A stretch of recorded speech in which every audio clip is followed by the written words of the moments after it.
ಇವತ್ತಿನ ನಮ್ಮ ಅಡುಗೆಯಲ್ಲಿ ಶೇಂಗಾ ಚಟ್ನಿ ಹೇಗೆ ಮಾಡೋದನ್ನು ನೋಡೋಣ ಬನ್ನಿ. ಈಗ ಶೇಂಗಾನ ಹುರ್ಕೊಳ್ಳೋಣ್ರಿ.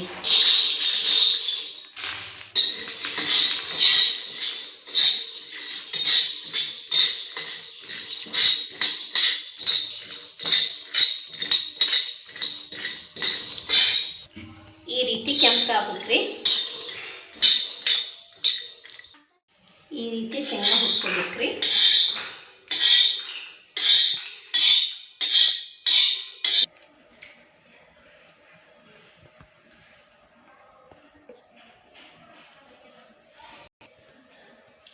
ಶೇಂಗಾ ಹುರ್ಕೊಂಡು ಇದ್ದಾಗಿದ್ಮೇಲೆ ರೀ ಆರ್ಬೇಕ್ರಿ. ಇವು ಆರಿದ್ಮೇಲೆ ಮನೆಯಲ್ಲಿ ತಯಾರಿಸ್ಕೊಂಡಿರೋ ಖಾರ ಪುಡಿ ರೀ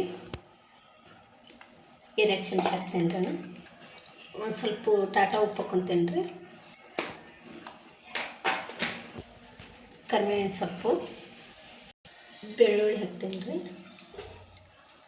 ಕೊತ್ತಂಬರಿ ಸೊಪ್ಪು, ಒಂಚೂರು ಬೆಲ್ಲ ಸರಿ ಹಾಕಿ ರುಬ್ಕೋಬೇಕ್ರಿ. ಈ ರೀತಿ ಆಗಿರ್ತೈತ್ರಿ. ನೀರು ಕೊರಿಯೋ ಸೊಪ್ಪು ಈ ರೀತಿ ಆಗಿರ್ತೈತ್ರಿ. ಶೇಂಗಾ ಚಟ್ನಿ ಈಸಿಯಾಗಿರೋದು ಶೇಂಗಾ ಚಟ್ನಿ ರೆಡಿ ರೀ. ಇದನ್ನ ರೊಟ್ಟಿ ಜೋಡಿ, ದೋಸೆ ಜೋಡಿ, ಚಪಾತಿ ಜೋಡಿ ತಿನ್ಬೋದು ರೀ.